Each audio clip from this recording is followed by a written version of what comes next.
Tere tulemast tagasi kuulama minu videoloengute sarja teemal tekstitöötlus. Enne kui tänase teema juurde lähen, räägiks lühidalt veergudest. Nendest on olnud juttu ühes eelmises videos või videoloengus. Ehk see on siis teksti ilmestamine, millega saab vormindada seda ajalehe teksti taolistesse veergudesse. Ma olen vahepeal lisanud teksti juurde eraldi sektsiooni ehk jautistesse. Eelnevalt on sellest juttu olnud, et siis saab lehte kujundada erinevalt. Et veergudesse viia või see tekst, et siis selleks on lint või menüü, küljendus ja selline nupuke nagu veergud. Siin on mõned valikud ja vaikimisi kehtib aktiivsesse sektsiooni ehk siis siin eelneval lehel ja järgneval lehel mul siin veergudesse ei viida. Aga kui valikut ei sobi, siin nuppude olid pakutavad, siis on selline rohkem veerge, millega avaneb dialoogi aken. Veerud, et siis saab määrata ära veergude arv ja veergude laiused eraldi, nii kuidas soovin. Et ütleme, et vasakpoolsed veergud on natukene kitsama. Ütleme sammuga väiksemaks. Nii, ja võtab see võrdne veerulaius ära. Et siis saab näiteks selline. Võtame veel. Ja rakenduskoht on siin taaskord, et kas see jautis alates kursori asukohast või tervele dokumendile, et mina jätan siis vaikimisi see jautis. Samuti on võimalik lisada vahejoon, et siis veergude vahele tuleb siin vahejoon sisse. Ja OK. Nii. Selline ta meil nüüd tuli. Salvestame vahepeal ära. Nii, tulles nüüd tänase teema juurde tabeldus ehk tabelduskohad. Kui mäletad eelnevast videoloengus lõikudest, nupukestest oli selline koht, et dialoogi aknas on selline nupukene tabelduskohad. Kui ma klõpsan siia peale, et siis saab määrata erinevaid tabelduskohti.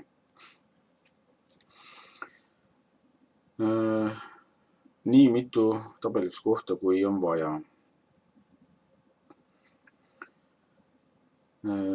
Sellis rühmas joondus saab ära määrata, et kas tekst joondatakse vasakule, keskele, paremale. Kümnendjoonus ehk komakoha järgi või püstkriipsuga. Nii, ehk tabulaatori asukohta paigutatakse vertikaaljoon. Nii, pilgujuht ehk siis tabulatsiooni või taabklahvi alla tabelduskohale õigemini on võimalik määrata, et kas on punktiir, kriipsud või alakriipsud või ei ole üldse. Lisame näiteks 2 sentimeetrit.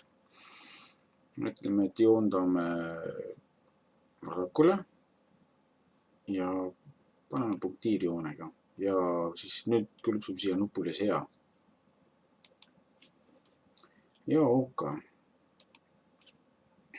Ja nüüd, kui ma siin näiteks selle looremi järgi panen taabklahvi, et siis ta punktiirijoonega lükkab see sinna.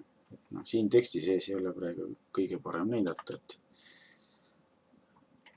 alles olla, et lisame sinna tahapoole, et näiteks tahame siia taha lisada tabeli.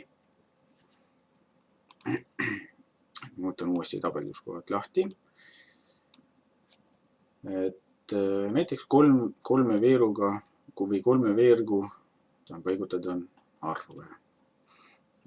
Teine veerg tuleks 2,5 cm kaugusele ja joondame 10 joonduse järgi ja pilgujuhti meil ei ole. Nii see järgmine. Me tahame 5,5 cm kaugusele ja taas 10 joondus. Aga seekord tahame panna punktiirjoone. Ja see.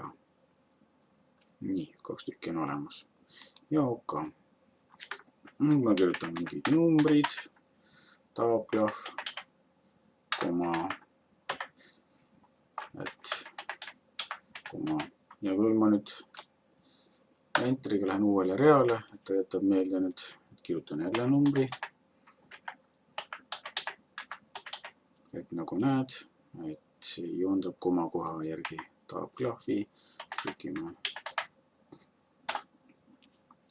endiselt. Ja ütleme, et ei pane üldse koma, paneme kohe siia. Paneme hästi pika numbri.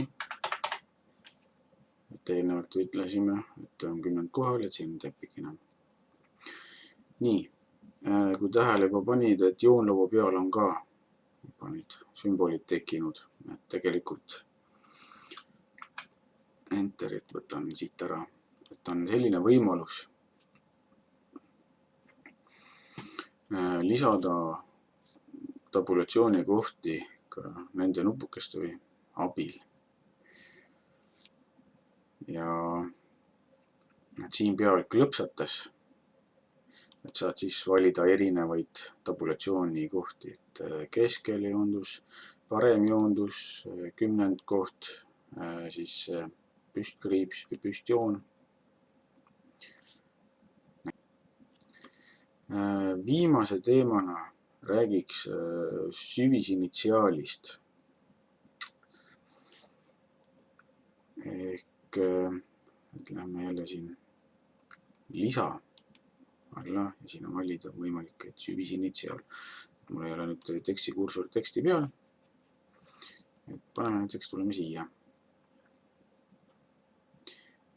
Hea, enne kui siin süvisinitsiaali juurde tulen, et siis üks pisikene nipikene või klahvi kombinatsioon taas kord. Et me teame, et Ctrl-Enter viib uuele lehele. Nii, võtan tagasi Enter, no viib lihtsalt uue lõigu tekitab, Shift-Enter viib uuele reale lõigu sees. Aga et kui me tahame et nüüd viia see tekst siit hoopis uude veergu, et üks võimalus oli siin küljendus ja piirid, et uude veergu või Ctrl, Shift ja Enter. Ja nüüd oleks uuele veerule.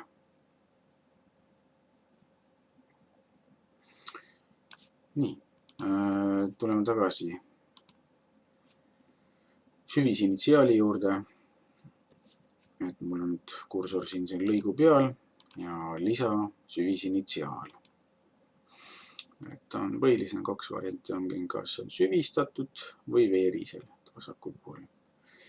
Ja vaikimisi on 3 rida suurus, aga taaskord on dialoogi aknast võimalik valida omale meelepärane ridade arv. Et võtame näiteks süvistatud ja tahame näiteks 5 reale. Lisame tekstile ka kaugust natukene. Ja OK. Selline ta meil nüüd tuli.